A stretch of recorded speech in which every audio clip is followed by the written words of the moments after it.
네, 삶을 헤어가는 아름다운 신앙 간증 프로그램 오직 주만이의 김현임입니다. 아름다운 여배우 오드리 헵번이 자녀들에게 이런 이야기를 했다고 합니다.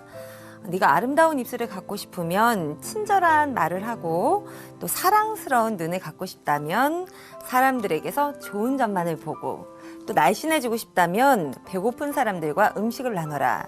네. 주변을 보니까 끄덕끄덕 공감하는 분들이 많이 계신데요.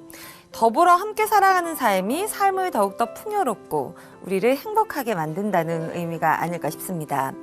하나님으로 인해서 또 예수님으로 인해서 진정한 더불어서 살아가고 있는 삶을 살아가는 우리의 이웃들을 만나보는 시간 오직 주만이. 먼저 간증자들을 만나보기 전에 더불어 이 자리를 채워주고 계시는 우리 방청객 여러분부터 소개해드리겠습니다. 춘천 한마음교회 성도님들 환영합니다. 어서 오세요.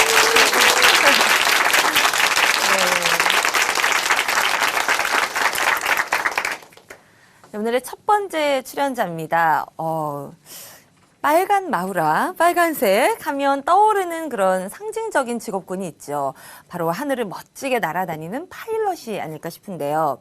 이분은 비행기 조종사였던 분이십니다. 그런 그가 아주 작은 문제로 이 일을 그만두게 되셨는데요. 그렇게 비행기 조종사가 아닌 다른 인생을 살면서 깨닫게 된 놀라운 하나님의 계획을 많이 발견하게 됐다고 합니다. 어떤 이야기들이 숨어 있을까요? 함께 들어보도록 하겠습니다. 춘천 한마음교회 임유택 형제님 큰 박수로 모시겠습니다.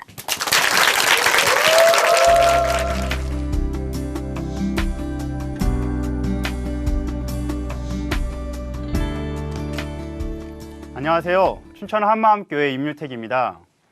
저는 과거 10년간 하늘을 소망하던 비행기 조종사였습니다. 그러던 제가 예수님을 만나서 하늘나라를 소망하며 살게 된 깊은 은혜의 이야기를 여러분과 나누고자 합니다. 저는 항공대학교에 들어와서 새롭게 조종사의 꿈을 갖게 되었는데요. 졸업 후 해군항공단의 학사장교로 입대해서 본격적으로 비행기 조종을 시작하게 되었습니다. 당시 해군항공단 조종사는 공군의 위탁교육을 받게 돼 있어서 저도 공군 조종사 훈련비행단에 들어가게 됐습니다. 조종교육은 조종이 쉬운 경비행기부터 제트기까지 난이도가 점점 올라가는 식으로 구성이 되어 있었는데요. 경비행기는 대학 때 탔던 것과 똑같았기 때문에 무난히 끝낼 수 있었지만 제트기는 정말 장난이 아니었습니다. 일단 속도가 시속 400에서 500km까지 나갔기 때문에 잠시 한눈이라도 팔았다가는 일본이나 중국까지 넘어갈 수도 있었거든요. 그리고 기성조종사의 항공기에는 오토파일럿 장치가 있어서 조종사가 미리 세팅을 해놓으면 알아서 날아가지만 훈련 조종사의 비행기는 그런 장치가 없기 때문에 손과 발을 계속 움직이면서 비행을 해야 했고 거기에 항공기 속도, 고도, 자세, 그리고 연료 잔량, 내 항공기의 위치, 다른 항공기들의 위치, 그리고 내가 착륙할 공항의 위치까지 수시로 파악해야 했습니다. 그리고 담당 관제시설의 주파수를 계속 바꿔가면서 관제사들과 수시로 그것도 영어로 교신을 해야 했습니다. 그리고 기동훈련으로는 슬로우 플라이, 루프, 스톨과 스핀 리커버리, 트래픽 패런 프로시저, 이버전시 프로시저 등을 모두 다 외워서 해야 했는데요. 하나라도 못 외우거나 잘못 기동하면 기내에서 교관에게 코피가 터지도록 맞았고 착륙 후 몽둥이로 쓰러질 때까지 맞았기 때문에 하루하루가 공포와 고통의 나날이었습니다. 비행 횟수가 다 차서 솔로 비행을 나가야 될 시기가 되었는데요. 저는 보류 판정을 받고 말았습니다. 해군 항공단에서 함께 온 5명 동기 중에 3명이 이미 탈락을 한 상태였고 공군 동기들도 약 3분의 1 이상이 탈락을 한 상태였기 때문에 나도 여기까지인가 보다 이런 생각이 들었습니다. 하지만 꼭 조종사가 되고 싶다는 생각에 오랫동안 모른 척했던 하나님께 간절히 기도했습니다. 하나님, 이번 시험만 통과하게 해주시면 제가 꼭 주일마다 교회 나갈게요. 정말 운이 좋았는지 하나님께서 제 기도를 들어주셨는지 모르겠지만 저는 941생으로 솔로 비행 시험에 통과하게 됐습니다. 이후 편대비행과 남아있는 기동훈련을 모두 끝낸 후 해군 항공단으로 돌아와서 조종사의 상징인 빨간 마우라와 빛나는 조종사 윙을 가슴에 딱 달 수 있었습니다. 그러나 저는 약속과는 다르게 주일마다 또 교회에 나가지 않았고 예수님을 또다시 배신하고 말았습니다. 이렇게 해군 조종사로 약 2년 정도 지날 무렵 한 대에 약 1,200억 원이라는 큰 비행기 8대가 미국에서 들어오게 되었는데요. 이 사업이 너무 빨리 진행되다 보니까 실전에 배치될 조종사들이 너무 부족했습니다.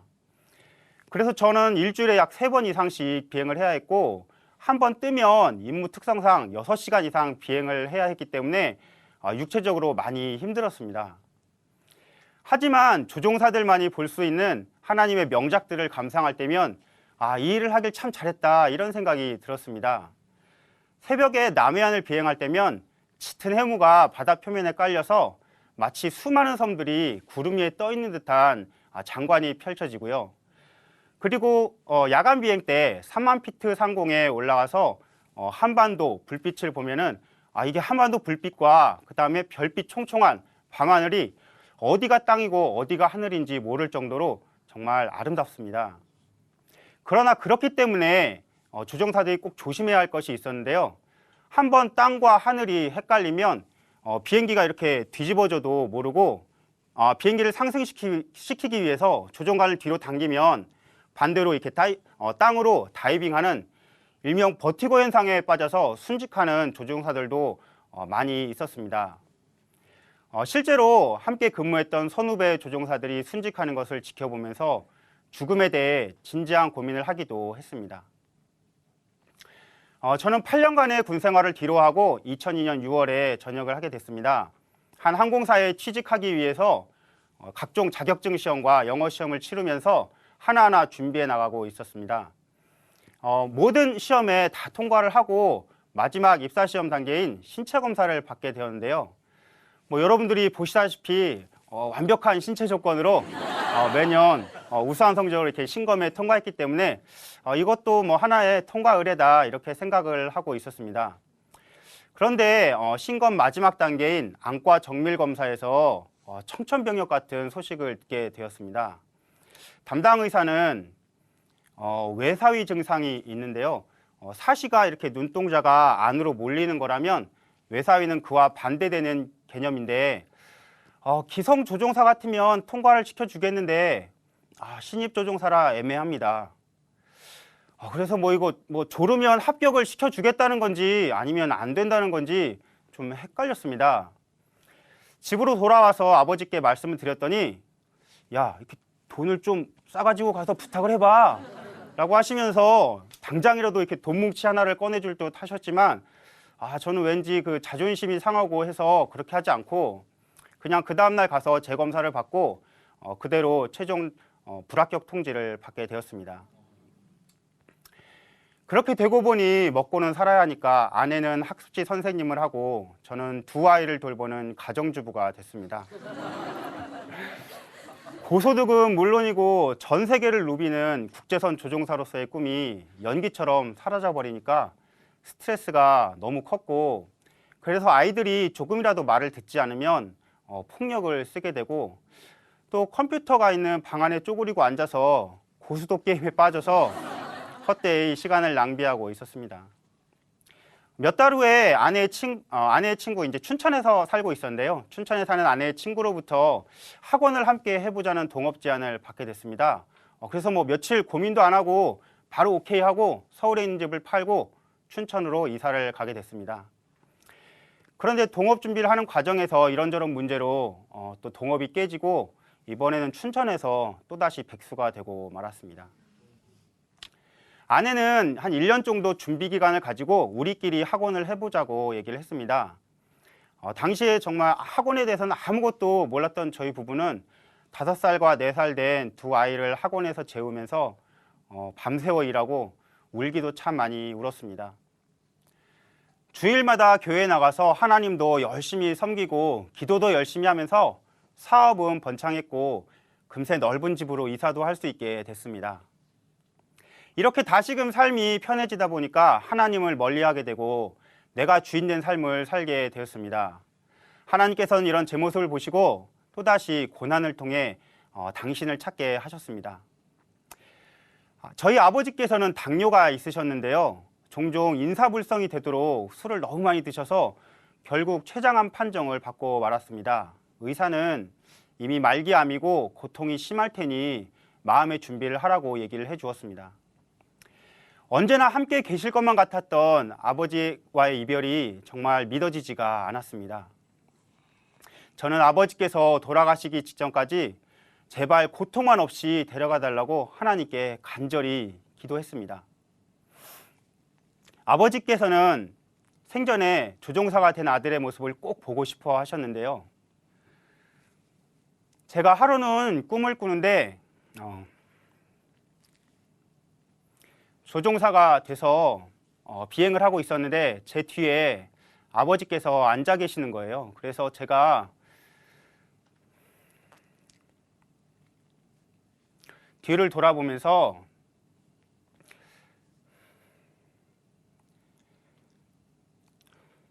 아버지, 제가 조종사가 됐어요. 아버지, 제발 눈을 뜨고 저를 한번 보세요. 아버지.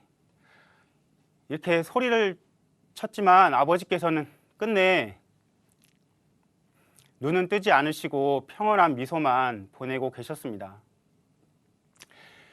그렇게 저는 잠에서 깼고 그 이튿날 아버지께서는 정말 아무 고통 없이 편안히 제 곁에서 영원히 잠드셨습니다. 당시엔 저도 예수님을 만나지 못해 아버지를 위해서 해드릴 수 있는 것이 아무것도 없었지만 지금은 어머니를 위해서 매일 새벽마다 기도를 드리고 있습니다. 아버지께서 돌아가신 지 3년 후에 어이없게도 저는 다시 세상과 하나가 돼버렸습니다. 학원은 뜻대로 운영되지 않아서 힘든 나날을 보내고 있었는데요. 마침 같은 건물에서 근무하시는 한 자매님이 저희 가족을 한마음교회로 인도해 주셨습니다. 별 생각 없이 찾았던 교회는 넓은 자갈마당도 있고 큰 나무들도 있고 큰 개들도 있고 닭들도 있고 오리도 있고 심지어 칠면조까지 마치 시골 외갓집에 놀러 온 듯한 평온한 첫인상이었습니다. 그런데 그와는 정반대로 목사님의 설교는 너무나도 전투적이고 도무지 알아듣기가 힘들더라고요. 마치 이거 예습이라도 해와야 되나? 이런 생각이 들 정도였으니까요.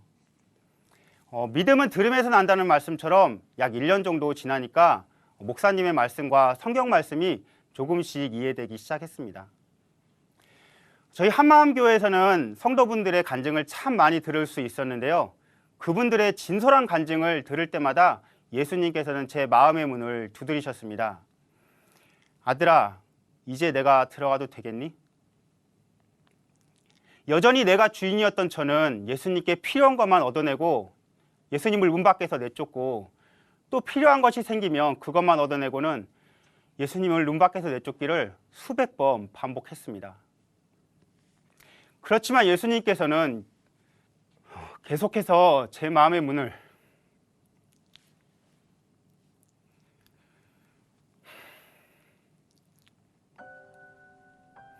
두드리셨습니다.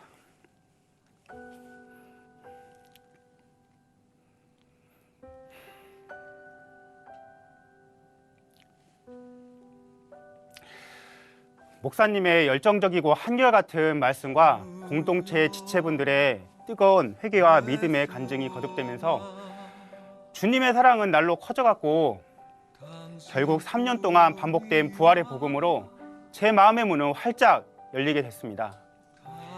그리고 그 사랑의 크기는 제가 다시 마음의 문을 닫을 수 없을 만큼 이미 커져 있었습니다. 저 같은 추한 죄인 때문에 2000년 전에 이 땅에 오셔서 온갖 모욕과 멸시를 홀로 다 당하시고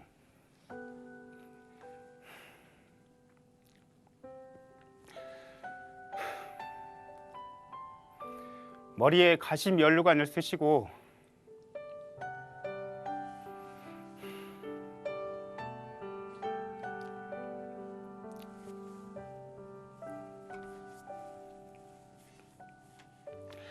온몸이 뜯겨져 나가고 온몸에 피를 흘리시며 낮아질 대로 낮아지신 그 모습으로 저를 문틈 사이로 빼꼼히 들여다보시며 끝까지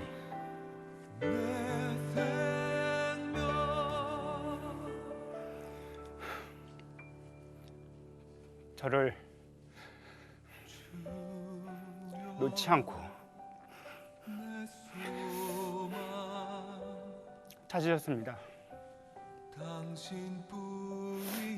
때로는 잔잔한 파도처럼, 때로는 밀려드는 쓰나미처럼 예수님께서는 그렇게 오셔서 저의 주인이 되셨고, 그날 저는 그분의 품에 안겨 하염없이 눈물을 흘리며 회개와 감사의 기도를 올렸습니다.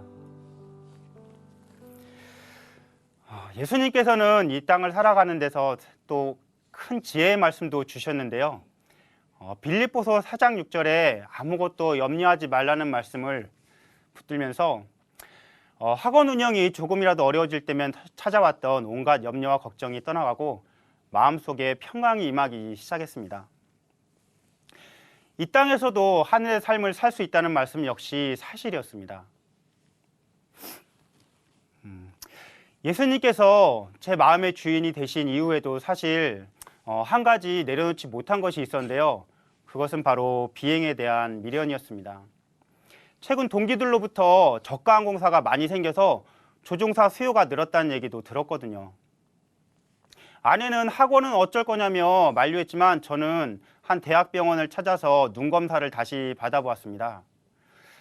그런데 그 의사가 말하길 외사위 증상이 있기는 있는데 간단한 수술로 없어집니다. 그래서 이거 신검 받으면 이거 수술 자국이 걸리지 않을까요? 그랬더니 그거 간단한 수술이라 한 달 후면 없어져서 안 걸려요. 최근에 알게 된 사실인데요. 제가 지원했던 항공사의 담당 의사와는 달리 다른 항공사의 담당 의사는 저와 같은 증상을 가진 수검자들에게 이 사실을 알려주고 수술을 권유해서 정상적으로 다 입사를 했다는 겁니다. 정말 한순간의 해프닝으로 제 삶이 완전히 뒤바뀌게 된 것을 알게 되었습니다. 저는 바로 서울로 정식 신검을 받으러 갔는데요. 그곳 담당 의사는 붕괴된 제 멘탈에 마지막 카운터 펀치를 날렸습니다. 기장님, 눈이 좋으셔도 너무 좋은데요? 저는 그 길로 아내에게 항공사에 다시 취직할 거라고 선포했고, 학원은 당신이 알아서 하라고 얘기했습니다. 제 인생을 송두리째 도둑 맞았다는 생각과 너무나 억울한 마음에 무조건 다시 비행을 해야겠다는 생각 외에는 아무 생각도 들지 않았습니다. 저희 부부는 이렇게 서로의 입장만을 고수한 채 결국 아내의 입에서는 이혼하자는 말이 나올 정도로 힘든 시간을 보냈고 제 영혼은 피폐해져만 갔습니다. 가까스로 정신을 차리고 새벽 기도에 나가면서 하나님께 이 문제를 의뢰하기로 했습니다. 이런 저에게 성령님께서는 한 형제님과의 말씀 교제를 통해서 우선 영적 회복을 허락하셨습니다. 완전 말라 비틀어진 스펀지가 물을 흡수하듯 제 영혼이 얼마나 촉촉해짐을 느꼈는지 모릅니다. 말씀을 먹어야 영이 충만해진다는 것과 요한복음 6장 35절에 영원히 목이 마르지 않을 것이라는 것을 직접 체험하게 되었습니다. 또한 하나님께서는 며칠 후 드디어 한 가지 응답을 주셨는데요. 마태복음 6장 33절에 먼저 그의 나라와 의를 구하라. 먼저 하나님의 일을 하라고? 뭘 하란 말이지? 이 궁금증을 푸는 데는 그리 오랜 시간이 걸리지 않았습니다. 며칠 후에 한 형제님이 저희 학원에 찾아오셔서 임원장, 우리 교회에서 이번에 소년원 사역을 가는데 학생들이 먹을 햄버거를 사게 돈 좀 보태지? 그래서 저는 봉사활동을 한다고 생각하고 흔쾌히 수락하고 따라 나섰습니다. 그냥 옆에 앉아만 있으면 된다고 해서 따라 나섰는데요. 갑자기 또 다른 한 형제분께서 오셔서 저 형제님, 그 옆에 학생들에게 말씀 좀 전해주세요 라고 하시는 거예요. 그래서 저 겨우겨우 그 생각나는 말씀 몇 가지로 학생 5명에게 말씀을 전하고 있었는데요. 또 제 뒤에 앉아 계시는 한 형제님이 저를 이렇게 두드리면서 형제님, 제 옆에 앉아있는 학생이 서울에 사는데 이번 달 말에 출소를 하는데 교회에 다니고 싶다는데요. 그래서요. 저보고 어쩌라고요. 저도 춘천 살아요. 그리고 지금 제 상태를 좀 보시라고요. 이렇게 말하고 싶었지만 그렇게 하진 못하고 아, 네 하고 학생에게 이름과 사는 곳을 물어보면서 또 횡설수설하기 시작했습니다. 저의 소년원 사역은 이렇게 시작되었습니다. 소년원 학생들은 어리디 어린 백침이 넘치는 얼굴에 몇몇 학생들의 몸에는 용들이 승천 중이었습니다. 학생들의 첫인상은 마치 분장용 송곳니를 입에 물고 무서운 척 으르렁거리는 아기 사자들 같았습니다. 지금까지 많은 학생들에게 복음을 전했는데요. 그중 한 학생에게 역사 교과서에 나와 있는 예수님 사진을 딱 보여주니까 헐 대박 예수님이 진짜 사람이었어? 라고 하면서 놀라 벌어진 입을 한동안 다물지 못했던 친구도 있었고요.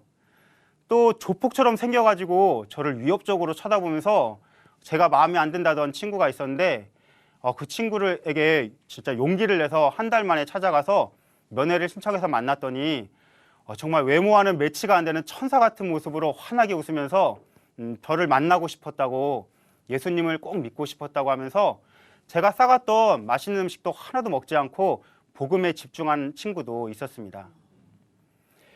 가장 기억에 남는 친구는 제가 말씀을 전한 지 2주 만에 예수님을 자신의 주인으로 영접하고 심지어는 바깥에 사는 자기 친구에게까지 예수님을 전도하는 그런 친구가 있었습니다.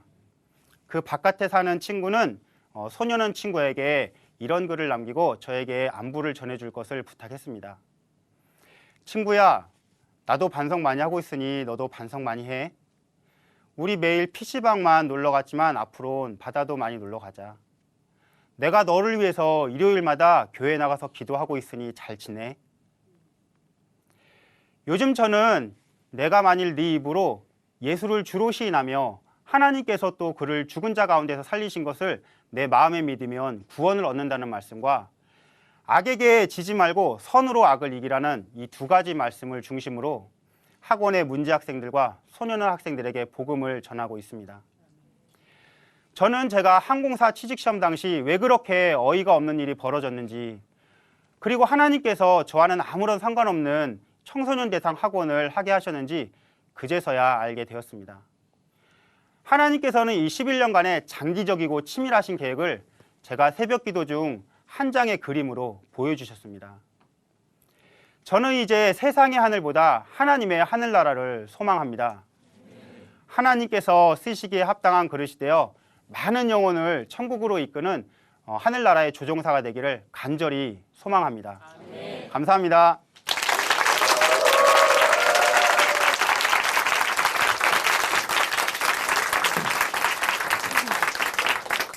네, 간증 잘 들었습니다. 하나님이 일하시는 것 참 놀랍다라는 것을 우리 형제님의 간증 통해서 다시 한번 느낄 수가 있었는데요.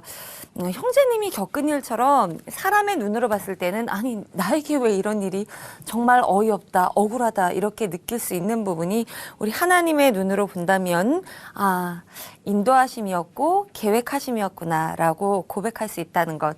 우리도 그렇게 인내하면서 기도하면서 하나님의 때와 뜻을 기다려야 되겠다라는 생각을 해보게 됐습니다. 자, 하늘에서 빨간 마우라를 확 휘두르시는 것도 휘날리시는 것도 멋있겠지만 지금 형제님의 모습은 소년원에서 빨간 마우라를 휘날리면서 복음 전파에 힘쓰시고 계시는 모습이 더 멋지고 아름답게 보이지 않나 싶네요. 우리 임유택 형제님에게 다시 한번 큰 박수 보내드리겠습니다.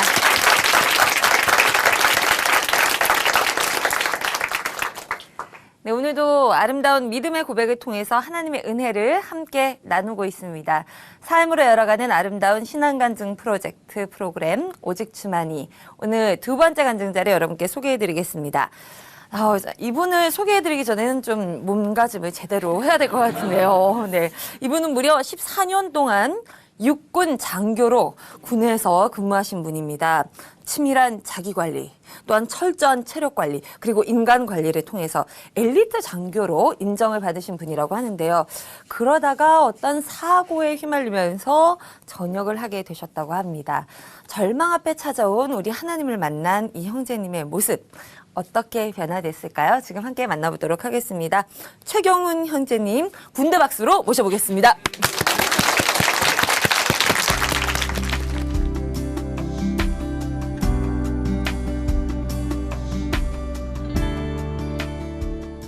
안녕하세요.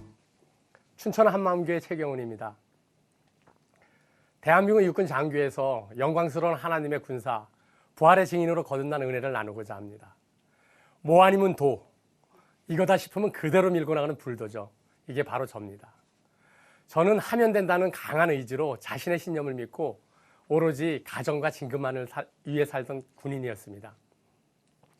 어린 시절 아버지께서 6.25 총상후유증이 악화되면서 가정 환경이 어려웠던 저는 아버지의 권유로 사관학교에 지원을 했지만 떨어졌습니다. 그래서 대학교에서 학사장교의 길을 가게 되었는데요.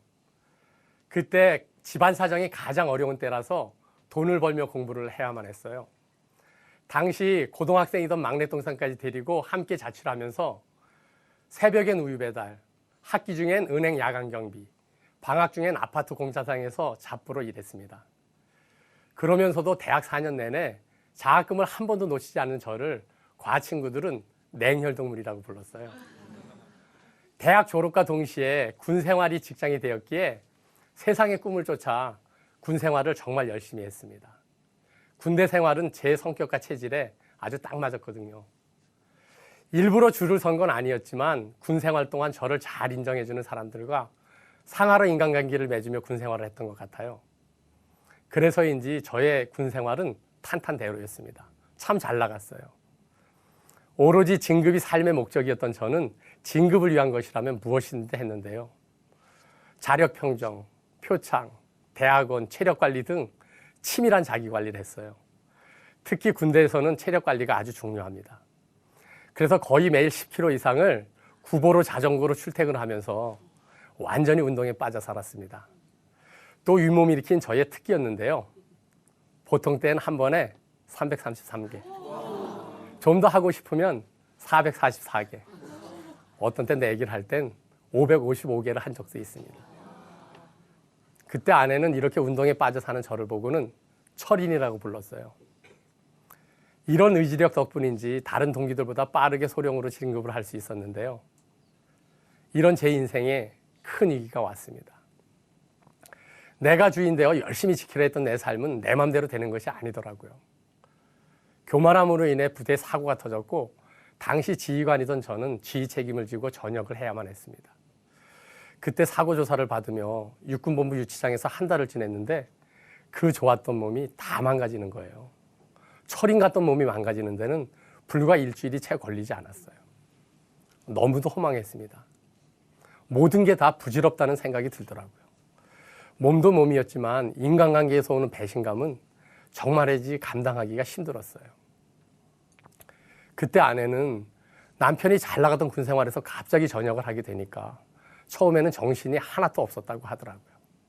오히려 저는 내가 군에서 하던 대로 하면 무엇이든 못할까 하는 오기와 또 새로운 인생길에 대한 막연한 동경까지 있었기에 자원 전역하는 것으로 모든 것을 결말짓고 군에서 나오게 되었습니다. 그런데 아내는 며칠 만에 모든 걸 훌훌 털고 곧바로 일어서는 겁니다. 그때 참 놀랐어요. 아내에게서 나오는 저 힘이 뭐지? 하는 생각이 드는 거예요. 나중에 아내에게 물었더니 그때 하나님께서 마음을 강하고 담대히 하라. 두려워 말고 놀라지 말라. 내가 어디로 가든지 항상 내가 너와 함께 하겠다는 여호수아 1장 9절 말씀을 주셨다고 하더라고요.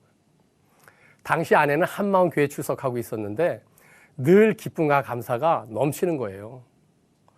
반면 저는요, 말이 그렇지 가장으로서 막상 14년 넘게 잘 나가던 군 생활을 하루아침에 그만두고 나오니 얼마 지나지 않아 모든 것이 다 막막해지더라고요. 외형적으로 봐도 얼굴은 검게 죽고 기쁨은 다 잃어버리고 감사함은 하나도 없이 원망과 미움과 분노로 제 인생은 벼랑 끝으로 치닫고 있었어요. 한 번은 길을 걸어가는데 멍하니 정신이 하나도 없는 거예요. 그냥 구름 위를 걷고 있는 것 같았어요. 그때 아내가 저를 보면서 저 사람 저다 죽지 하는 생각을 했었다고 하더라고요. 어느 날 아내가 당신도 성경을 한번 읽어보라고 하는 겁니다. 성경을 읽는데 요한복음을 읽으라고 했어요. 그제야 저는 성당에 다니면서도 성경을 한 번도 제대로 읽어보지 않았다는 것을 깨닫게 되었어요. 사실 저는 어머니 뱃속에서부터 38년 동안 모태 가톨릭 신자였거든요.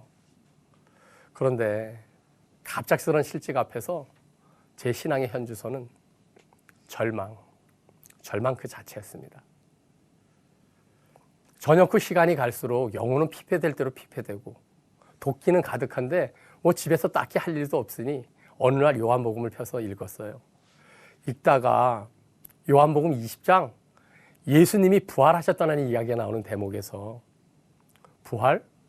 부활했다고? 성당에 다니면서 저도 부활은 들어 알고 있었어요. 그런데 막상 성경에서 예수님이 부활하셨다고 하니까 부활이라는 단어가 다르게 들리는 거예요. 부활의 차원이 달랐어요. 하지만 세상 상식으로는 도저히 부활을 믿지 못하겠더라고요. 그때 도끼가 가득했던 저는 아내에게 그대로 쏴붙였습니다. 야, 이 사람아, 말이 되는 소리를 해라. 사람이 죽었다 어떻게 살아나냐? 그때 아내는 그런데 사람들이 왜 예수를 믿어요? 그럼 당신이 성당에 가는 이유는 뭐예요? 하는 겁니다. 저는 아내의 말에 아무런 대꾸도 할 수 없었어요. 그 후 나도 하나님을 믿고 내 아내도 하나님을 믿는데 내가 믿는 하나님과 아내가 믿는 하나님이 무엇이 다르단 말인가? 부부로서 똑같은 어려움을 당했음에도 불구하고 여전히 무너져 있는 저와는 달리 하나님의 말씀을 붙들며 환경에 매이지 않고 곧바로 일어서는 심지가 견고한 아내를 보면서 제 신앙에 의구심이 생기는 거예요. 그때부터 사람들이 왜 예수를 믿을까 하는 의문이 제 마음에 늘 자리 잡게 되었습니다. 한 번은 길을 걷다가 이런 생각이 들었어요. 내가 분명 세상 상식으로 알고 있던 예수의 직업이 목수였는데 목수가 어떻게 3년이란 그 짧은 시간에 자기 이름을 세상에 도배를 하고 또 자신을 죽인 십자가를 전 세계 지붕 위에 올려놓고 경배를 하게 만들지? 하는 의문이 드는 거예요. 그래서 아내를 따라 교회를 한번 가보자 하는 마음이 생겨서 한마음교회에 출석하게 되었어요. 교회에서 말하는 성경의 핵심은 이거였습니다.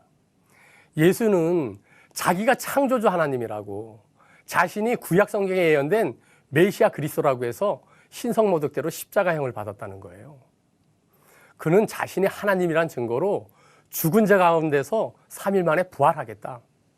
너희가 보는 앞에서 하늘로 승천해 올라가는 모습을 직접 보여주겠다고 주장했다는 겁니다. 그때 퍼뜩 이런 생각이 들었어요. 예수의 주장대로 예수가 진짜 부활했다면 그는 하나님이 맞고 반대로 부활하지 못했다면 예수는 몽상가 거짓말쟁이다 라는 생각이 드는 거예요. 아, 이것만 확인해 보면 되겠구나. 뭐 간단하잖아. 예수의 주장대로 예수가 부활했는지 못했는지 이 문제만 풀리면 내가 믿어야 할지 말아야 할지가 결정된다고 결론 지었습니다.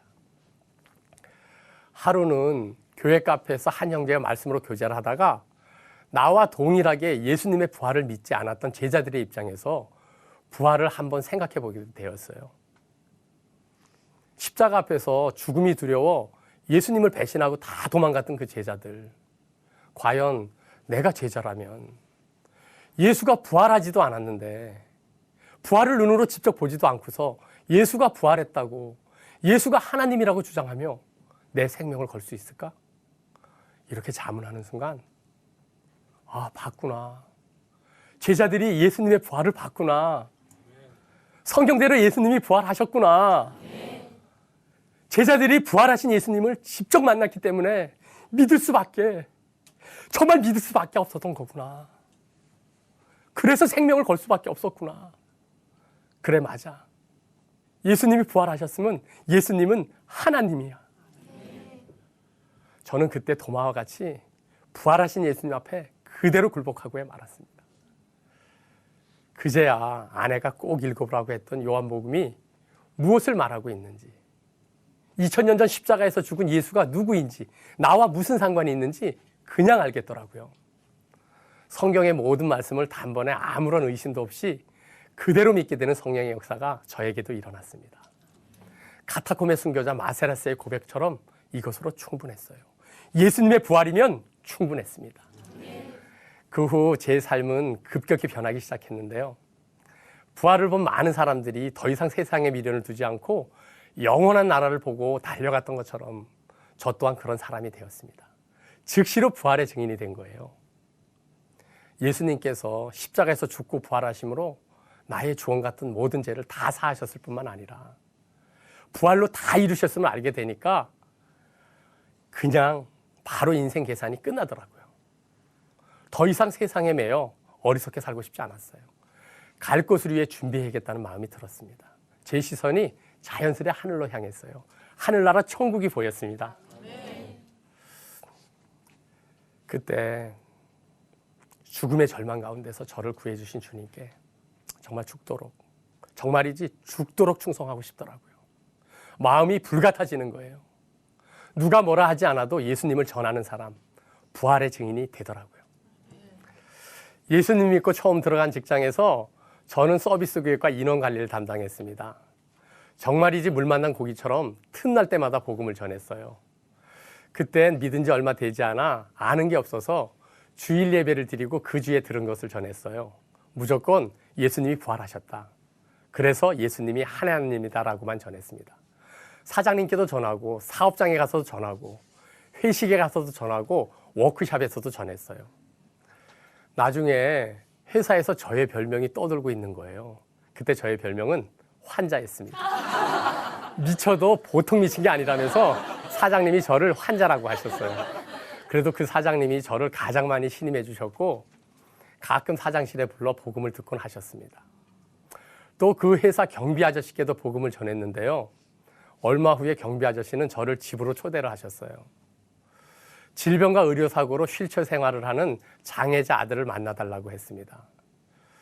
아들이 거의 9년 동안 사람도 만나지 않고 집 밖을 나오지 않고 있다는 거예요. 제가 처음 그 집에 갔을 때 그 아들의 모습은 정말이지 페인이 따로 없었어요. 육체의 질병도 문제였지만 마음의 병이 더 크더라고요. 저는 간절히 기도할 수밖에 없었습니다. 그리고 그 다음 주 그 형제를 다시 만나러 갔는데 그 형제는 너무도 자기 연민에 깊이 빠져 있는 거예요. 마음이 꽈배기처럼 베베 꼬여서 하나님의 말씀을 듣지 못하고 오히려 하나님을 대적하는 겁니다. 복음을 전하다 저도 모르게 네가 불쌍해? 뭐가 불쌍해? 예수님이 너를 위해 십자가를 지셨는데 전능자 하나님이 너 때문에 십자가에 못 박혀 죽었단 말이야. 알아? 하고 소통을 쳤어요. 저도 모르게 나온 불효령에 형제는 고개를 숙이고 한참 동안 있었어요. 사실 저 자신도 좀 당황했어요. 잠시 침묵이 흐른 뒤 저는 그 형제의 발을 잡고 기도했습니다. 그 후 부활복음으로 계속 교제가 되면서 그 형제에게 회개의 역사가 일어났고 저는 1년 반 동안 거의 한 주도 빠지지 않고 그 형제 집을 방문했습니다. 차츰 형제의 마음이 많이 치유되었고 급기야 그 형제는 장애인용 차까지 구입해서 세상 밖으로 나왔습니다. 그 형제가 16년간 다니던 국립재활병원 담당 주치의는 어느 순간에 그 형제가 확 바뀌었다고 칭찬을 하는 거예요. 그 형제는 부활복음의 능력이라고 하면서 참 기뻐했습니다. 근데 얼마 전 안타깝게도 그 형제는 또 비인강암 판정을 받았는데요. 그때 저는 오히려 더 깜짝 놀랐습니다. 왜냐하면 어느새 그 형제는 부활의 증인이 되어서 암에 걸렸는데도 죽음을 두려워하지 않고 담대히 예수님의 부활을 전하고 있는 거예요.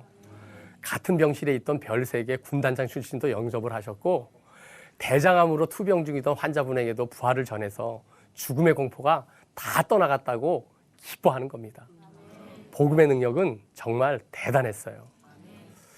또 작년엔 저희 딸의 중국 크리스찬 친구인 로이 가족이 한국을 방문하면서 저희 집에서 2박 3일 머물게 되었어요. 로이 아빠께서는 중국에서 농업연구원이신데 영어를 잘하셨어요. 처음 만나서 말이 안 통하니 저의 짧은 영어로 레제렉션 마스터키, 온리 지저스만 외치면서 그냥 서로 쳐다보며 멀뚱멀뚱 웃기만 했죠. 그런데 제 마음에 이 부활의 복음을 전해줘야 하는데 하는 마음이 드니까 마음이 간절한 기도가 되는 거예요. 그때 성령님께서 말은 달라도 성경의 주소가 같다는 것을 생각나게 해주시는 거예요. 저는 로이 아빠와 함께 고린도전서 15장을 함께 찾고는 리딩 투게더 하며 눈짓을 하고 제가 먼저 한국 성경을 읽어 내려갔습니다. 로이 아빠께서도 중국 성경을 따라 읽어 내려갔죠. 그런데 그때부터 정말 놀라운 성령의 역사가 시작되었어요. 성령의 인도함대로 성경 몇 구절을 찾아서 그냥 함께 읽었을 뿐인데 우리의 마음은 어느새 불같이 뜨거워져서 서로를 부둥켜 안고 눈물을 흘리며 복음의 은혜에 감격했습니다. 마음이 너무나 뜨거워지는 거예요. 특히 요한복음 16장 9절 예수 믿지 않는 죄에 대한 말씀을 찾아 읽을 땐 로이 아빠께서 바닥에 무릎을 쫙 꿇고는 폭포수 같은 눈물을 흘리셨습니다. 그때 성령님께서 책망하시는 예수 믿지 않는 죄에 대한 무서움과 애통함을 저에게도 통회하게 하셨습니다. 다음 날 중국어 잘하는 형제의 통역으로 주일 예배를 함께 드렸는데요. 로이 아빠는 하나님께서 자신의 가족을 한국에 보낸 이유를 알게 되었다며 은혜의 눈물을 흘리셨습니다. 월요 새벽 기도 2시간 동안에도 양손을 들고 서서 눈물로 기도를 하시고는 중국 교회에는 예수는 있지만 부활하셔서 지금 살아계시는 예수는 없다고 애통한 마음으로 고백하시는데 그 고백이 너무도 인상적이어서 제 마음에 아직도 생생하게 남아 있습니다. 로이 가족은 중국으로 돌아가자마자 바로 새벽 기도를 시작했다고 연락이 왔어요. 지금도 딸애를 통해서 계속 연락이 되고 있는데 로이 아빠께서는 중국 시골 교회에서 계속 복음을 선포하는 부활의 증인이 되셨다고 합니다. 저는 이렇게 영광스러운 부활의 증인으로 새롭게 태어났습니다. 한마음 교회에 와서 부활의 증인들을 통해 복음을 듣고 온 마음과 목숨과 뜻을 다하여 하나님 말씀에만 예썰 하는 하나님의 군사가 되었습니다. 물론 복음을 증거하다 보면 침 튀긴다고 신경질 내는 분도 계시고 좀 조용히 하라고 핀잔도 듣고 무시도 당하고 핍박도 받습니다. 하지만 우리에겐 너무도 확실한 역사적인 부활의 증거가 있으니까 조금도 흔들리지 않습니다. 오로지 더 좋은 부활체만을 소망하며 달려갈 뿐입니다. 저는 이제 영원한 하늘나라에서 시들지 않는 면류관을 받을 수 있도록 부활 증인의 사명을 주신 하나님께 충성하면서 주님의 말씀에 무조건 아멘하여 주님의 마음을 시원케 해드리는 하나님의 충성된 군사로 힘차게 전진하겠습니다. 충성! 감사합니다.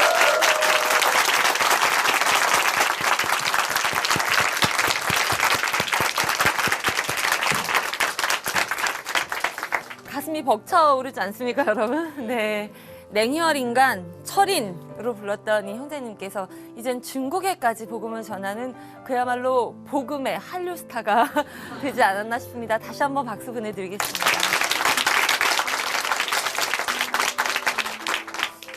형제님이 그 부활의 예수님을 만나게 된 이야기를 들려주셨을 때 그 표정 보셨죠? 참 은혜가 됐는데요. 우리도 하루하루 부활의 예수님을 만났던 그 은혜 그리고 그 감동을 잊지 말아야겠습니다. 귀한 형제님이 군대에만 계셨다면 이런 간증 들려주실 수가 있었을까요? 우리 하나님의 그 계획하심과 또 인도하심은 인간으로서는 상상할 수가 없다라는 것 다시 한번 느낄 수가 있었습니다. 자, 이제 중국에까지 진출하시지 않을까 싶은 우리 최경훈 형제님의 앞날 함께 더 응원하도록 하겠습니다. 자, 오늘 오직 주만이 시간 이제 맞춰볼 텐데요. 오늘도 은혜 많이 받으셨나요? 네, 아멘. 자, 이제 찬양으로 함께 이 시간 마무리해 보도록 하겠습니다. 김정일 형제님께서 불러주실 하나님은 너를 지키시는 자. 자, 이 시간 마무리하겠습니다. 오늘도 은혜로운 하루 보내시기 바랍니다. 감사합니다.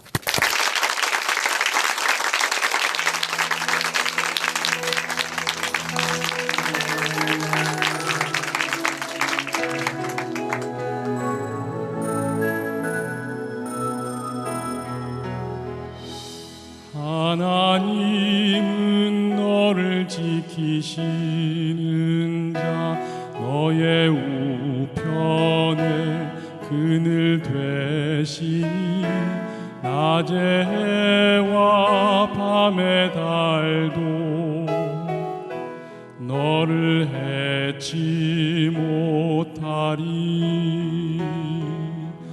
하나님은 너를 지키시는 지키시는 자 너의 환난을 면케 하시니 그가 너를 지키시리라. 너의 출입을 지키시리라. 눈을 들어 산을 보아라. 너의 도움 어디서 오나. 천지 지으신 너를 만드신 여호와께로다.